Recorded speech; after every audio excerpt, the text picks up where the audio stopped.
Viete, čo ma niekedy tak napadne? Že prečo sme vlastne takí posadnutí tou myšlienkou opustiť Zem? Áno, A dnešný zdroj, prepis z National Geographic, to hneď na začiatku vystihuje úplne dokonale. Spomína ten asteroid, čo vyhľadil dinosaury a dodáva. oni nemali vesmírne program. Presne. Ale my ho máme. Je to naša poistka. Je to taký ultimátny plán B, lenže, keď sa do toho ponoríme, zistíme, že ten plán je neuveriteľne komplikovaný. A to je to, o čom sa dnes budeme baviť. Áno, dnes sa pozrieme na 3 hlavné prekážky. Prvá je čisto technická, ako sa tam vôbec dostať. Druhá, biologická, teda čo by to spravilo s našimi telami. A tá tretia? A tá tretia je možno najdôležitejšia. Je to otázka identity. Kým by sme sa vlastne stali, keby sme opustili náš jediný domov?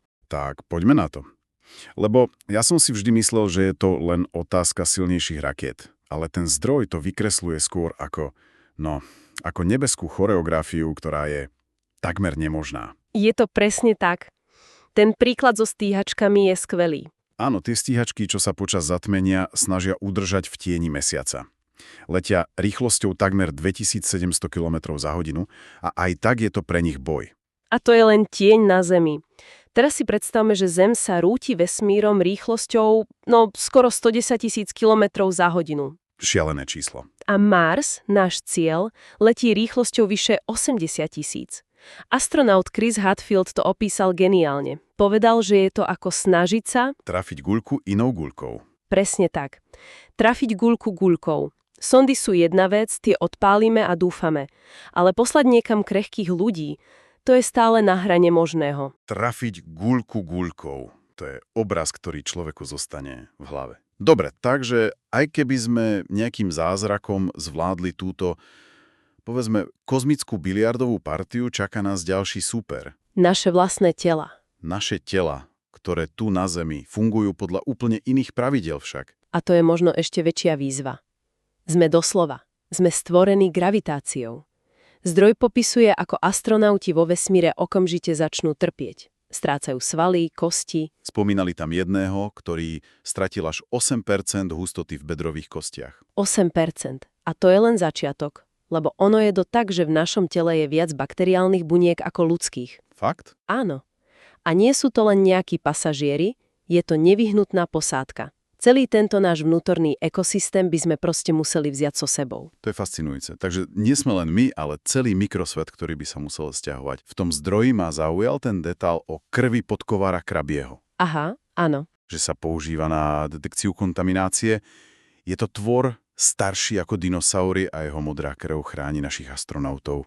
To je neuveriteľné prepojenie.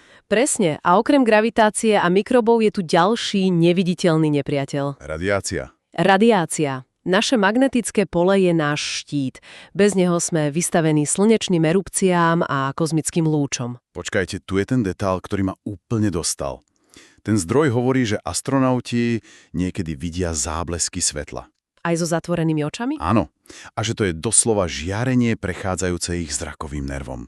To musí byť extrémne znepokojujúce. Určite. To nie je nejaké abstraktné nebezpečenstvo. Oni to reálne vnímajú. Je to priama pripomienka toho, kde sú. Presne.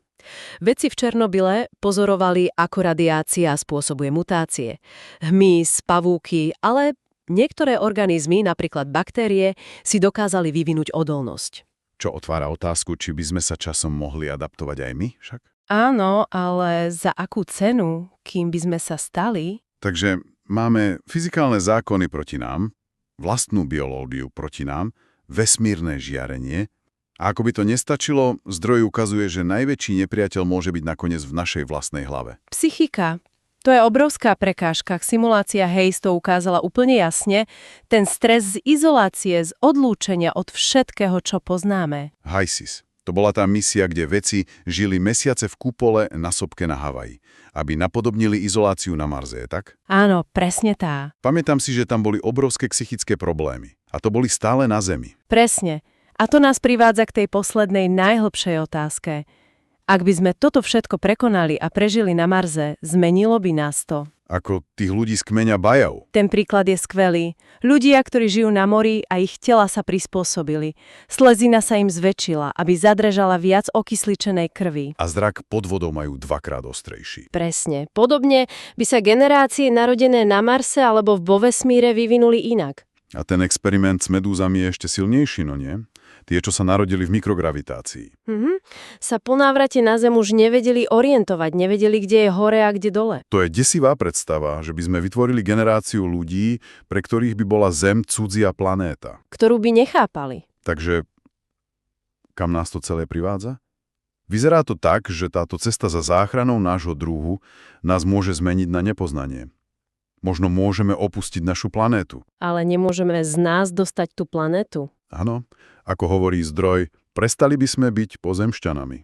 Stali by sme, mimozemšťanami. A to je tá kľúčová myšlienka na zamyslenie. Ak my, teda takí, akí sme dnes, môžeme existovať iba tu, na tejto planete, čo vlastne zachraňujeme, keď letíme ku hviezdám? Zachraňujeme ľudstvo. Alebo len pripravujeme pôdu pre jeho nástupcov?